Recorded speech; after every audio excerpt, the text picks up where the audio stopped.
Good evening, everyone. My name is Marcellus Joyner, Chair of REMCo, here with Gerald Holmes.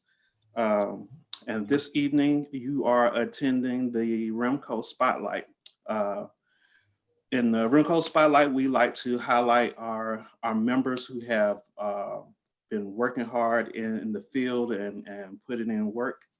Uh, Before we let Gerald introduce himself, we're going to do a little bit of, um, of housekeeping. Um, my co-chair, Brittany Champion, I will be asking Gerald a series of questions. Once those series of questions are over, because we have such an intimate group tonight, we're going to allow the audience to ask Gerald some questions directly. Um, in order to get your questions in a particular order, please put your questions in the chat, and we will let you ask them, ask Gerald directly in the order that they are put into the chat. Without further ado, we will introduce Gerald Holmes. And to start our discussion off this evening, the first questions we would like to ask you, Gerald, is to tell us about yourself and your journey to becoming a librarian. Okay. And first, I do want to say thank you very much for inviting me to be the spotlight for this evening. And definitely, I'm open to many questions, no problem. I tell you, my journey started very early. Growing up an only child in Greensboro, North Carolina, my parents both were elementary school teachers. So there were always books around the house and everything. And they actually started getting, if you've heard of Dr. Seuss and Cat in the Hat, they actually joined that for me, had me join that. And so I was getting my books through the mail, and very excited about that. So definitely reading, looking at pictures and stuff like that in books started early. And then in elementary grades, I was like the media assistant person as far as films and film strips, which I enjoyed, and I had a role when helping out the teacher. And then later on, I'm a graduate of Dudley High School here in Greensboro, and they actually had a library club. So I was a member of the library club then in high school. So of course, going to UNC Charlotte for undergrad, I tell you, I always knew that the quiet spot is the library. And so I enjoyed being in that 9-story tower and by myself sometimes, and the beautiful view from the tower and everything. So definitely that was my home away from home. So my junior year of college, I actually was in a class that actually the assignment was to talk to someone about a career possibility for yourself. And so I said, well, I enjoy the library. Let me go talk to the dean of the library. And so I did that. And the dean told me about computers, because at that time there was just books in the catalog, no computers. So I got excited, did my research and everything. I said, well, I like computers, or I like this idea. So I actually looked into it and then saw that Chapel Hill was increasing their the grades, well, excuse not grades. They were going from a program with 36 hours to 48 hours to add the computer component. So I decided to go there, and OCLC was one of the things I got a chance to work on while I worked at the Environmental Protection Agency library, which was, internship. And so my career just jumped off from there. Enjoyed working with the computers, and seeing how the field has changed. Well, now it's just totally different, but even back then, I knew that after library school, I would need to get professional development either through conferences or workshops to learn about the new things that were going on with computers. But definitely, I enjoyed that, and that's what brought me to librarianship. Okay. So what are your views on mentorship, and do you believe that mentorship can help with retention and also improve morale in the field? Mentorship is important and definitely was important to me. And true, another piece of my early years is the fact that even though I've been here at UNC Greensboro 22 years, I've worked in about 6 other academic libraries: Elon University, George Mason University, Georgia State University, Mercer Atlanta part-time, Kent State University, University of Cincinnati, UNC at Charlotte. Why do I mention this? I needed a mentor all through my career. I needed someone to say, Gerald, you belong, because I was going to be the only person of color, and I was in most of these places until we worked on things like the residency program. So definitely the mentorship was important. And I know you have a part two to that question, but definitely being active in the American Library Association, the Black Caucus of ALA, ACRL, NCLA, and REMCo really has helped me to stay in this profession. Are you going to mention morale? So I'll let you finish the question. Okay. And so do you believe that mentorship has helped with retention and morale in the field? It has definitely helped with retention. As far as morale, it's one thing to be a strong mentor, but I think morale, you need the whole department. You need more than just 1 or 2 people. You need the whole department or the whole group to really help the morale to be positive. And that's really important, I think, for people. In other words, when I think about what was missing and why I changed so many times, sometimes I went somewhere knowing certain people were there, but true, their careers changed and they left. And so, it's one of those things where you're back where you started. So I think being in an atmosphere, and I am here at UNC Greensboro. I mean, you don't stay somewhere 22 years, but definitely having someone say, hey, we want you to consider being a diversity coordinator. True, nowhere I went did they have diversity coordinator as an option. And to have the opportunities that I've had, that's why I would say morale, and it's very important to have a group or department or maybe the university dynamic there, not just 1 or 2 people. Mm-hmm. Well, Gerald, I'll just jump in right quick. I always tell people, especially when I'm approached by new librarians or librarians who have, maybe about 1 or 2 years in, I always tell them the story about how once I met you and you knew I was early in my career and looking for a job, how you know, us not, me and you not being at the same school, but you just looked at me as someone who needed guidance and someone who was sincere about, trying to make a path in the field. I always tell them how how you inundated me with job openings, and it got to the point where I had to. I can't remember if I emailed you or called you and said, Gerald, I got a job now, man. So I was glad to hear think that I'm too. secure. So I think I got a job now, man. You can speak.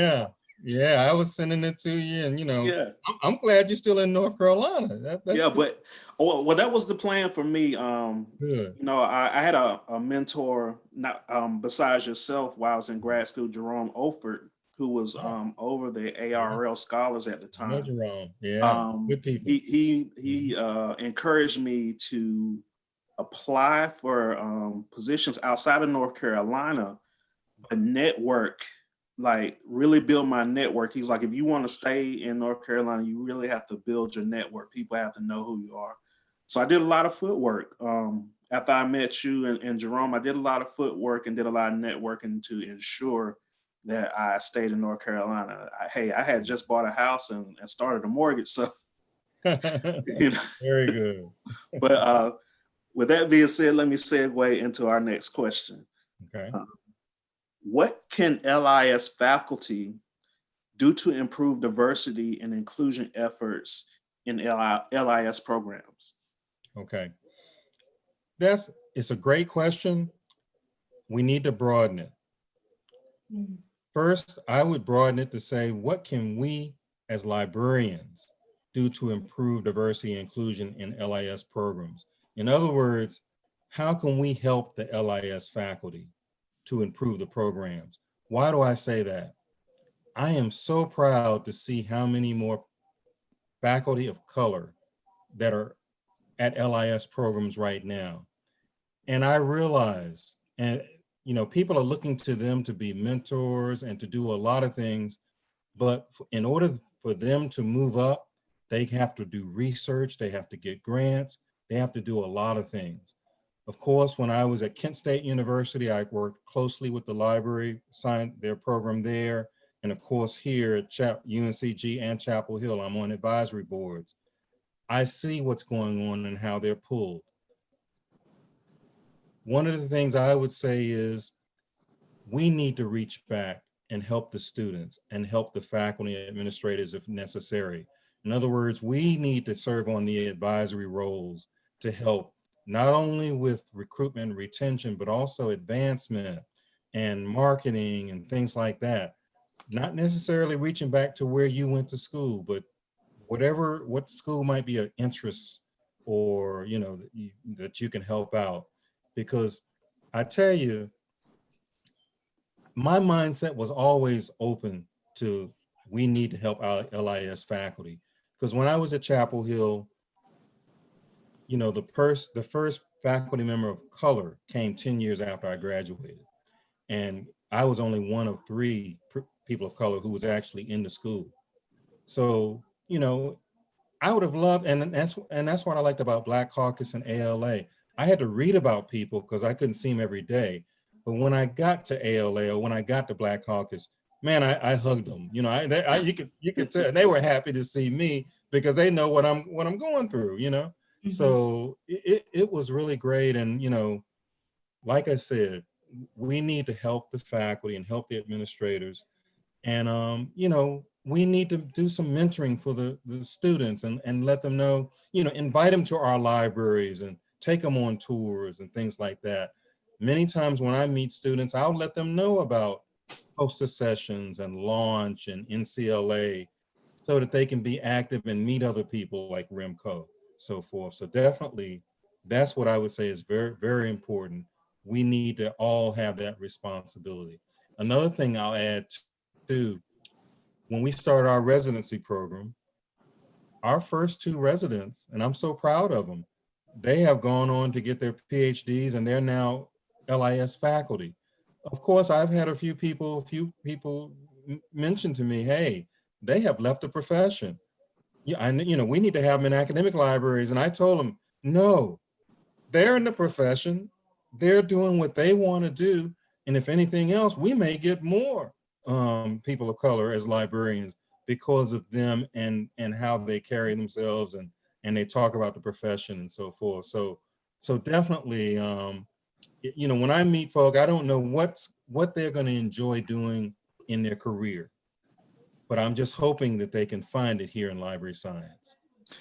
Gerald, I think I want to say the first diversity, the Re- Resident was it Jason? Jason Austin, yes. Yeah, Jason Austin was a classmate of mine. We graduated Okay. grad school together. So yeah, I was very, very proud of him and Very proud.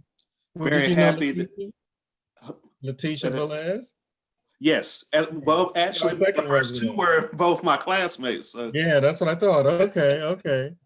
yeah, Very so we had a good graduating class. A lot of us are still in North Carolina, doing some good things.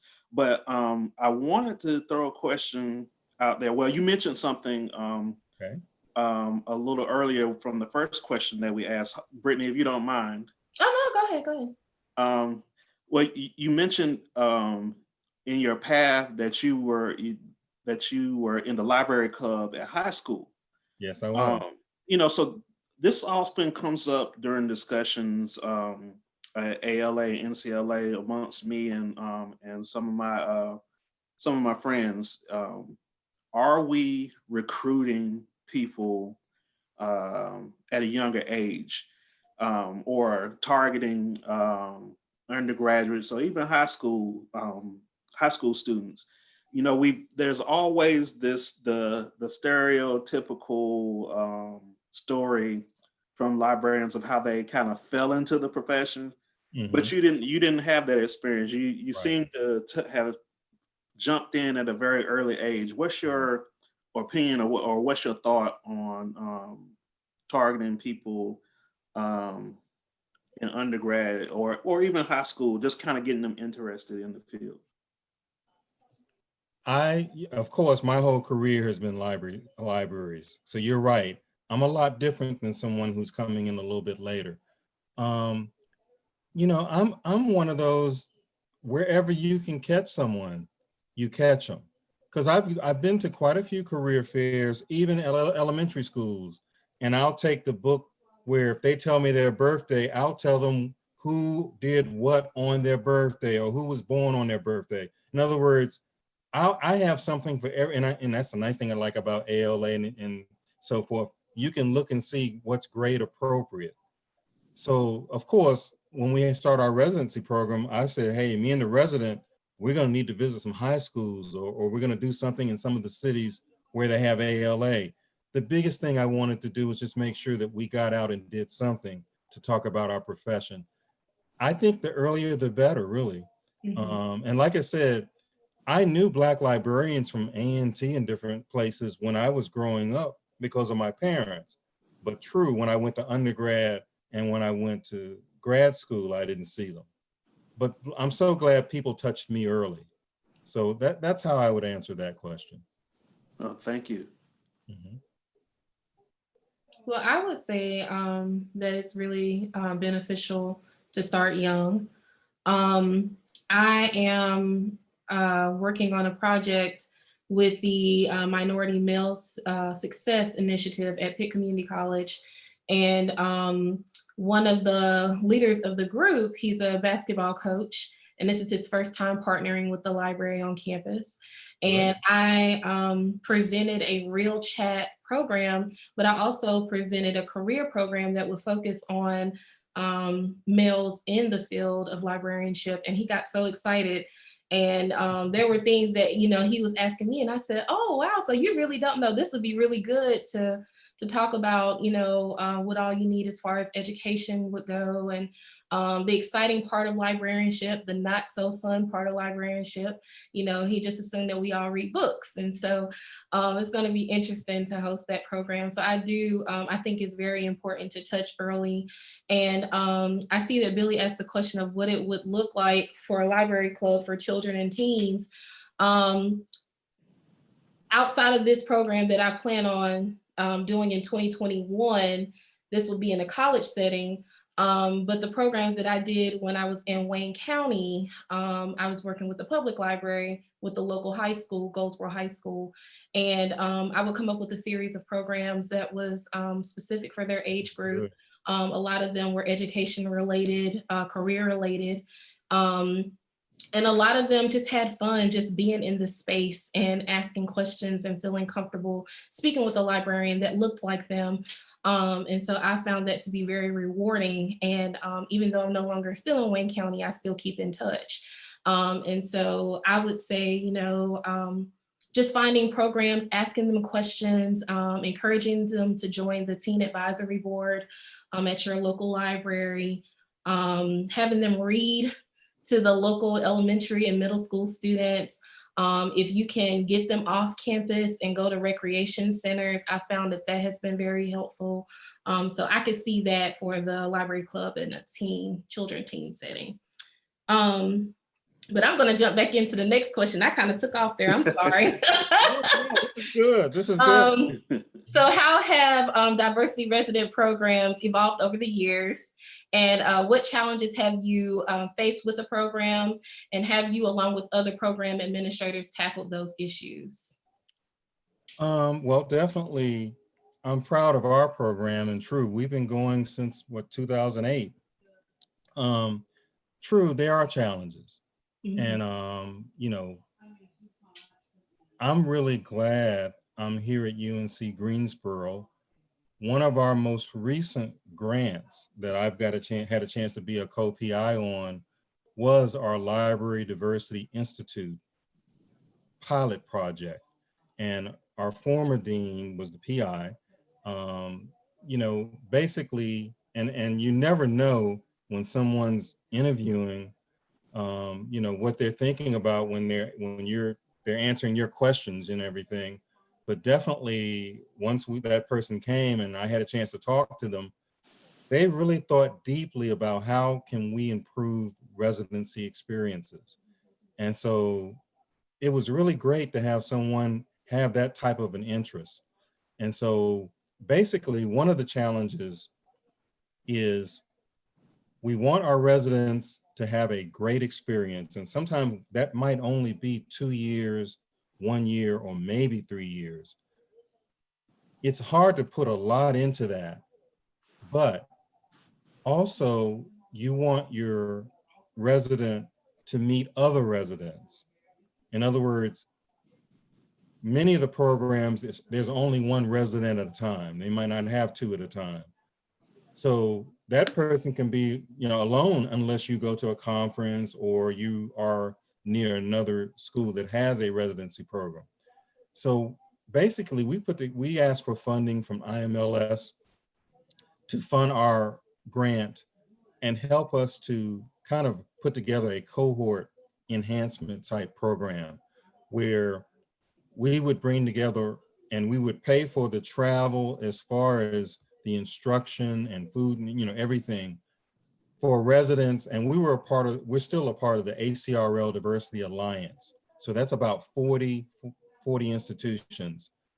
We would bring all of our residents together, and we did this in August of 2018 and 19.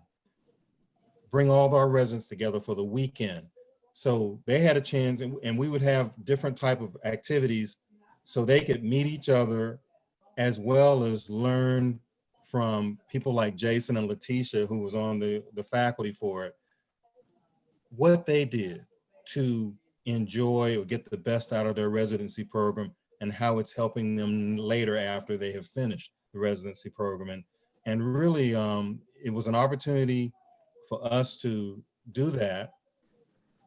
Also, work on creating a journal because there are residents who are interested in publishing and they want to learn the whole procedure for publishing.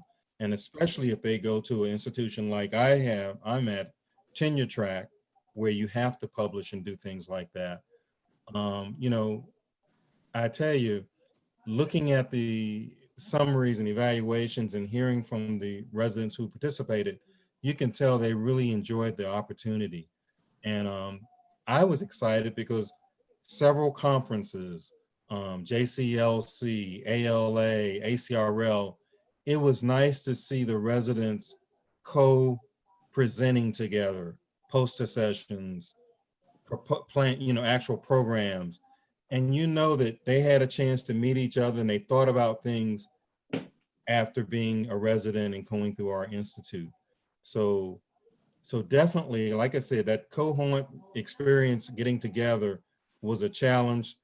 And like I said, we got a grant to kind of look at that, but we also looked at other things that the residents might want to enhance their experience. And as well as, having Letitia and Jason come back. And I don't know if you know, but Jason actually wrote his dissertation at the University of South Carolina on improving residency programs. And Wow. so it's been helpful to hear, really to hear him. And I'm just very, very proud. So I hope I answered your question, but definitely that's what I think about. As far as a coordinator for a residency program, true, I grow every time we get a new resident because I think every resident, no one's the same. And so I think the biggest thing is they're getting to know UNC Greensboro. We're getting to know them. We realize, we only have them for a short period of time, but we want to get the best out of this opportunity. And definitely when they go to that next position, we want them to be pleased and happy. Mhm. Okay. I'll stop there. All right. What advice would you give someone who may be interested in advocating for diversity and inclusion initiatives in their library? I would say advice would be definitely learn and explore as much as you can, because it is changing. And I know for me, it's been my whole life. It's been my whole life. I saw what my parents went through, elementary school teachers, and moving from predominantly Black elementary schools to white. So the biggest thing is to learn and explore. Um, we need more people to advocate. We really do. We need more people, and I would say definitely in libraries, we need more people. So, you know, looking at it, as an opportunity to possibly publish, present, do things with it so that we can build on it, because I think that's an important piece too. And I know for me in the library, one thing that has kept me in the library, retained me, is to see more people wanting to learn more about equity, diversity, and inclusion. Um, I've had my heartaches. I mean, I was on the search committee to have the first chief diversity officer at UNC Greensboro, to be told, no, we can't hire that person, or we can't fill that position. It may happen in the future, but definitely it was great to have a dean of the library that said, I still want us to have a diversity plan in the library. Can you work with me, or who you need, to help you?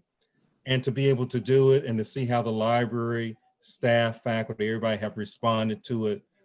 I am so proud. And like I said, the grants and the things I've worked on, if you had told me when I was at Chapel Hill that I would have that opportunity, I would have said, no, not in my career. So I hope that answers your question there, but definitely you have to learn, you have to want to build on what you know, because you have to do that.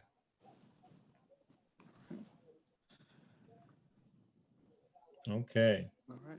Brittany, you had a question that we were talking about a little bit earlier. I kind of answered it on my own, but I would love you guys' input. Can you explain what a library club would look like for children and teens? Just when I heard you mention that, and I said, the first thing I thought about is, would it be in a school library type setting, or would it be in a public library? And it might be a combination, but definitely I think it would be great. I think it would be one of those things where you would do the research to get an idea on what type of books you'd want to bring, and really to have everybody read and talk about the different things in that book. I think it would be tremendous. I could see that happening. You know, I, I'm kind of working, not necessarily on this particular topic, but one of the things I'm doing, and it's true, is one of those things I've kind of wanted to do. I'm actually on a grant now with at the public library, Greensboro Public Library is a part of. It's the National Associate Endowment for the Arts Big Read Grant, and Dr. Tara Green is actually our PI. But I am working with her as well as Beth Sheffield, and we're reading a book, and I'll be moderating in February. Silver Sparrow by Tahaji, and it's different because I'm used to academic stuff, but here's an opportunity to read a book and talk about it in depth. And we're inviting my fraternity to come in because we're going to talk about fatherhood a little bit. So it really saying, the question is a good one, and I think that's how I would approach it, but definitely it could be approached different ways. Gerald, can you talk about your time in REMCo and just your experience being a REMCo member and where you see us going.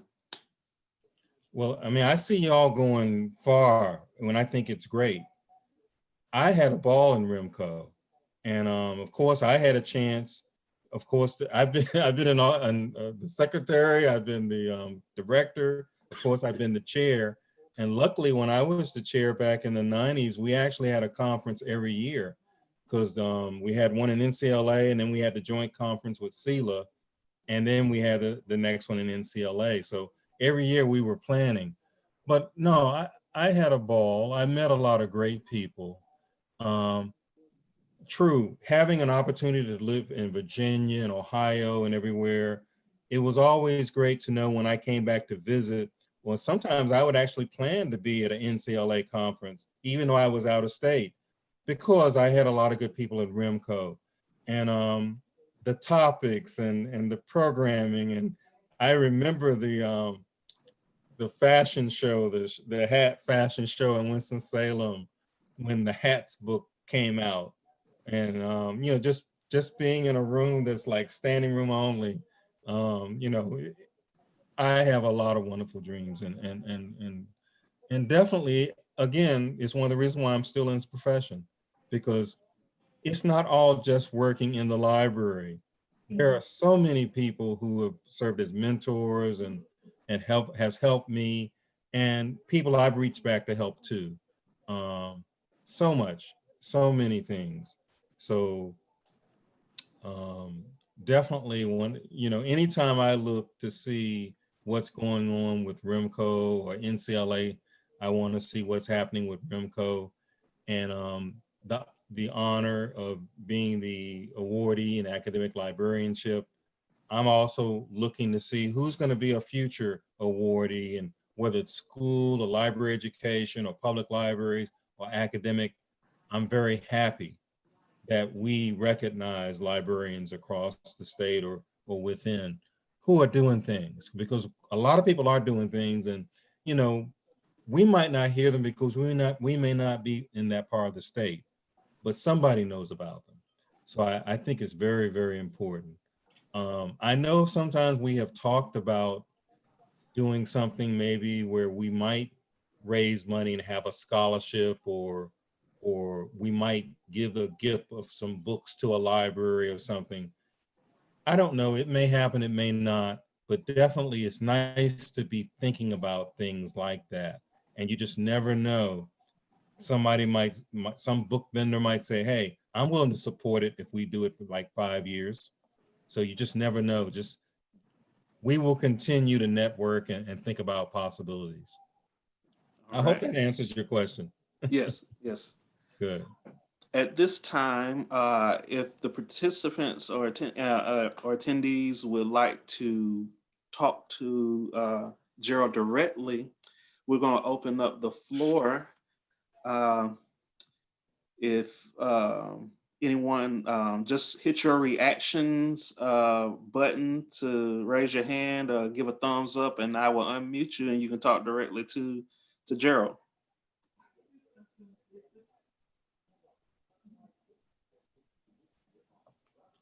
Any takers?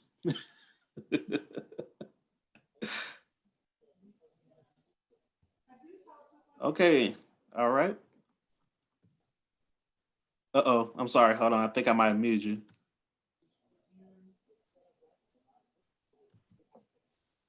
Okay, hello everybody. My name is Billy, and Hi. I'm not from North Carolina. I am actually from Michigan. Can you guys hear me? Okay, Yes. I'm actually from Michigan. So I'm the one who had the question about the library club because, of course, I live in Flint. So if you guys not familiar with the Flint water crisis, that was us. So my library, I work at my public library, and what we're trying to do is figure out a way to increase literacy with the children in our community. And that was one of the things that um, the library club, as many clubs as I've heard of, I've never heard of the library club. So anyway, I was just trying to get an understanding of what a library club looked like. How do you approach it. I do work at the public library, although we do have partnerships with our local school district. So, I mean, I just wanted some feedback on that just to get an idea because that would be something that I could introduce to my community as well as many of the schools around in my area. So that was me. So I'm just kind of interested. Is there any like because in my community where the library is at, we have a cultural center, so we have theater, we have science, we have, we have it all. But a library club, I just wasn't familiar with it. So, how do you go about approaching a library club? What I would recommend, it is a great idea. I would probably see if there are other librarians, and in other words, there may be a REMCo or a group within the Michigan Library Association that may, if you bring it up, they either might know about some that are already going on within the state or nearby, or they might say, hey, let's do this here. What I also would want is a way that the students can keep the books. In other words, for you to be able to get the books and then they read them and then y'all get to discuss them and then they get to keep them, hoping that they might do that discussion with another group of kids when they go to school or somewhere. And what I'm trying to do is get it to grow. What I'm, trying to get it to grow. I want to say that I did hear about something similar years ago when I was at a conference, and I want to say they were in Kansas or somewhere, but it was a group of people who basically got together, and they wanted to do something. They wanted to work on literacy, and so they said, what can we do where we can get the kids or get them there on Saturdays, and I want to say they did keep materials. But like I said, they actually had to go and get money to go and purchase and everything. But the biggest thing is they felt like more needed to happen with their kids as far as the education. And so they said, what can we do on Saturdays? And I do remember something. Maybe some others might have some suggestions. I would really say the partnership between the culture center, your schools. Like Gerald said, there may be a library association that can help you. I would start looking at the demographic of teens that I have visiting my library. I surveyed my teens, asked them what they were looking for, what they would be willing to attend, what day, what time. I served food, but we were very healthy. We were very health conscious, and so it wasn't a lot of junk. And so we pretty much kept a lot of our snacks. But I think what our teens really enjoyed was meeting new friends, learning something new. So they're getting a new perspective on things outside of their home. A lot of them came from a troubled, homes, troubled environments. And so keeping them in the library, we did have local law enforcement. It kind of helped them build positive relationships with law enforcement. I was pushing for that, because I thought it was necessary, especially with what we have going on today. But I tried to, again, just ask what they're looking for, really get out there, practice a little bit of active librarianship. I'm walking, I'm looking to see who's willing to partner with us. I'm listening to my teens because they're really and truly working with teens can be a little hard. When I first got there, they didn't know me. I had to build that relationship, and building a relationship can be hard. It's almost like you gotta kind of think like them, but you don't want to, try and be too cool, the cool librarian. You don't want to do that. So it was just a matter of learning them, and also pulling other librarians who may be really interested, because you're going to need the support. That's a huge responsibility. I've been following the boss librarian. She's been pretty awesome with sharing some things from the school librarian perspective. I also follow I think her name on Instagram is Black Then Booked. She's a school librarian as well. And there is actually a webinar coming up, I believe it's December 6th. BCALA posted on Instagram today. It is a very good webinar. It actually matches what you're talking about, school librarians and public librarians partnering. And so that would be a really good resource for you. And I think that's it's a Sunday, December 6th. So they have it on their Instagram page. They posted it today. Billy, do you have access to that BCLA Instagram? Actually, I registered for their program for December 6th. Good. So I am Okay. familiar. Very good. Very good. And they're really good about posting free content. I really like that. So even if you're not a member, you can still view a lot of their stuff. Right. Thank you guys for your help. You're welcome. You are welcome. Anyone else? That kind of answered my question though a little bit. I was gonna ask Gerald, you know, how do you think that it's necessary for associations like REMCo and BCALA to help with diversity, retention, and recruitment? I think it is. Now that I'm really thinking about it, I can't answer the why.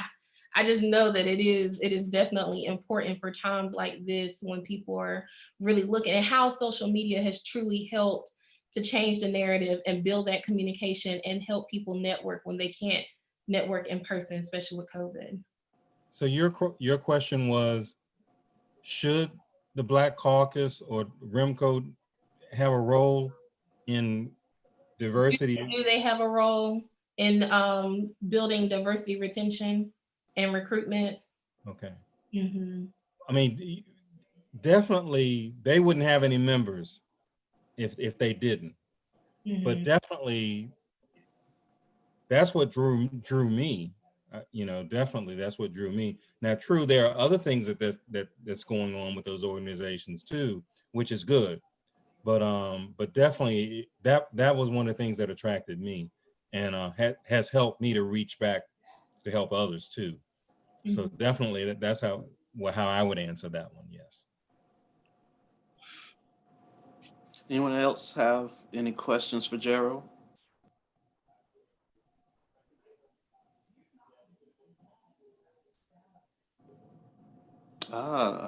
Beverly has raised her hand. Beverly, you can unmute. Hi. Hi. Hi. Look, I think you can see me, but you can't. But I'm waving. But I'm a librarian in a very large, a public librarian, a very large system here in North Carolina, and I work at a library that has a lot of history. Mm-hmm. And you know, so we were the first Black library in our town. And so what's happening now is the neighborhood where our library is located is definitely being gentrified. And so things are changing. And I'm working hard to continue to preserve the history and also maybe offer up programs that share the history with others, as well as, you know, serving the new community, the new neighbors, the new people in our community. And what I'm struggling with and what my question is, you were just talking about retention and diversity. We don't have a lot of diversity in our library system. And I just want to know what I could do as a librarian and maybe a manager, hopefully soon in the future, to get our people to seek out admin to seek out more diverse candidates for librarians and managers in our system. I mean, so I'm not sure what I can do, but I want to know if, and then I'll do it. You know. Very, very good question. Very good question. And true, I know what's going on in academia, and it's hard there, but definitely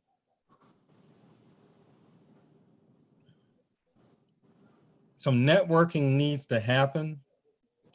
And true, if you're comfortable networking, there are some organizations, and the first one I think about is the Public Library Directors Association in North Carolina. It's kind of a part of North Carolina Library Association, but all the directors are part of it.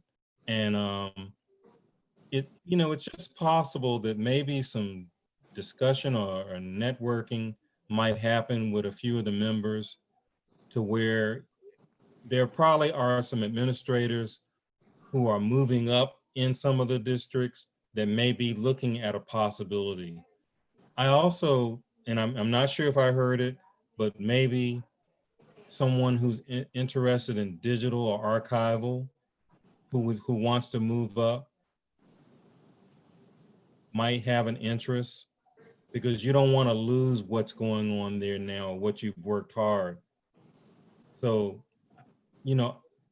I know for me, it sounds like the right people need to know what you're talking about, and possibly, even if it might not be someone who can move in right away, it may be some people who are thinking about the next moves. I'm hoping that's helpful. Yes, yes, it is. Because honestly, I didn't know where to start. And I am truly one of those accidental librarians. And I got laid off of another part of the county, and I came to work at the library. And there was nobody that looked like the kids that were coming in. And I was like, oh man, they need to see someone that looks like them. I'm going to library school. And so that's what I did. And I moved to a library that I thought would be, is somewhere I could serve, not just do my job, or, because there's some libraries I worked in where, I'm a youth services librarian, where I do story times and programs that are wonderful, but the people that come into the library know exactly what they want, what to do, and how to do it. So I moved to a smaller community library where I think, I could be of more service. And so I say this is helpful. And my manager is retiring soon. And so, we definitely want to keep it going, So I was just wondering, like, how I can. I think I'm good. That was helpful. Thank you. Beverly, can I ask you a question? Yes. Um, so are you say you have materials there that you're trying to preserve, or historical materials? It's not necessarily materials, because we do have a library that can do that, and we do have a wonderful archivist in our system that is definitely I love her. I just love her. So it's not so much as that. It's more of presenting the history and preserving it in our library, not necessarily the materials, because we do have materials and we have a great collection, and I'm working on how to highlight that so that more people can have access to it. And so I'm excited about that. But so I was just wondering, I just want more people to be in a system that care about, what we need in our community, and I don't want it to just disappear because it's being gentrified. For some reason, it sounds like my hometown. Raleigh, no.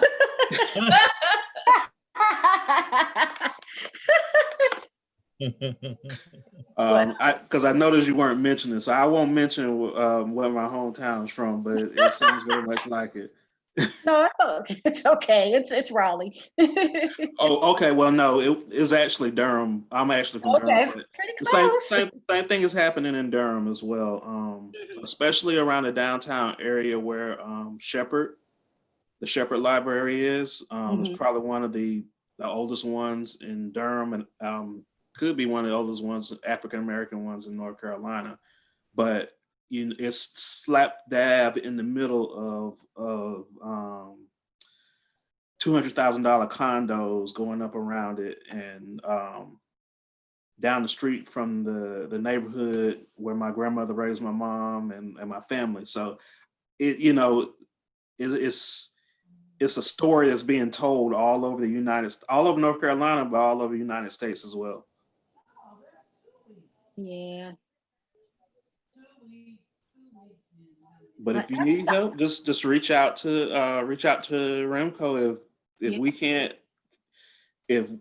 we can't help you individually, we'll find someone who's traveling the path that you're on, or been on the path that you're on, and maybe they can give you some insight.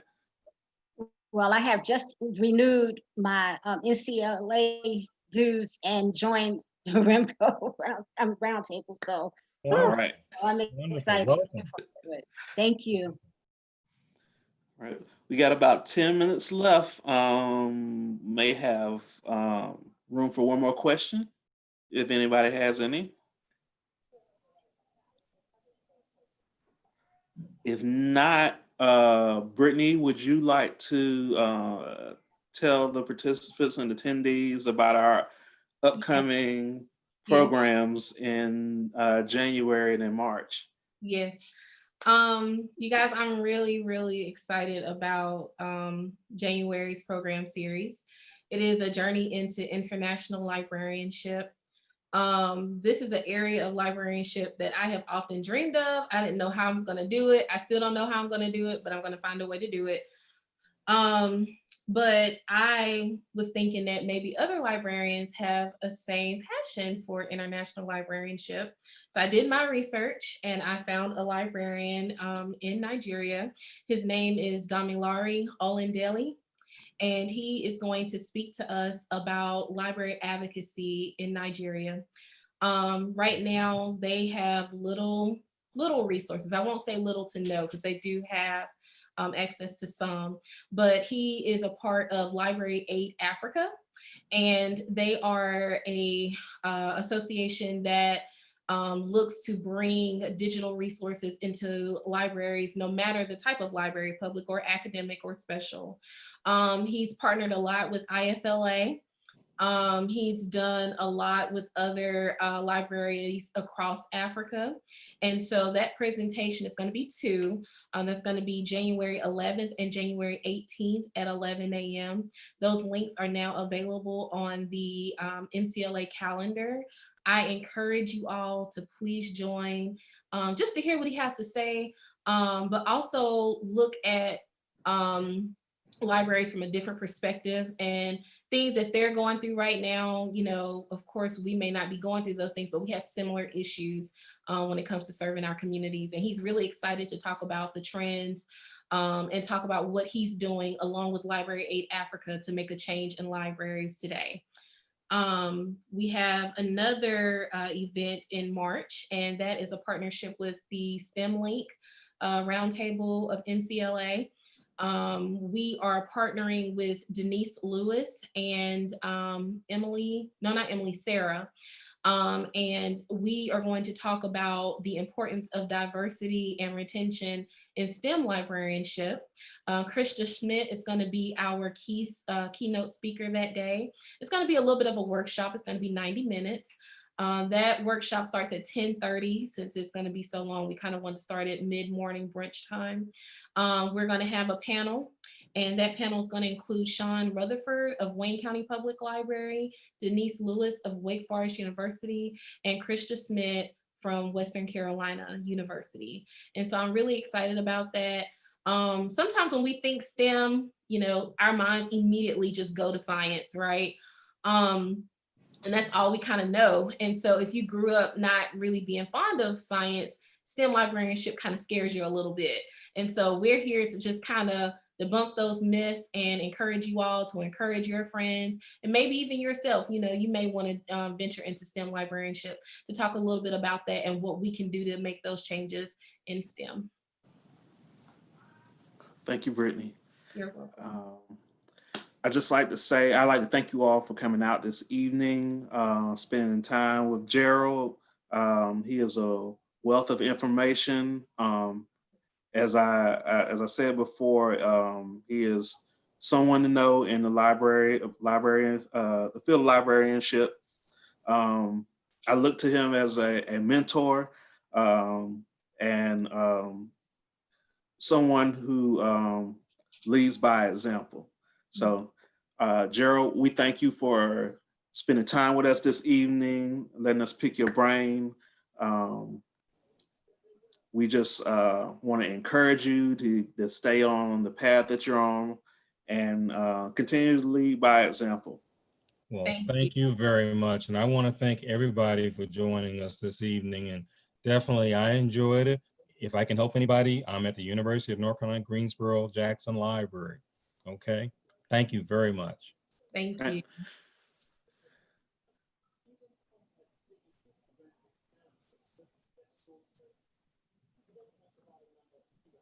You stop recording.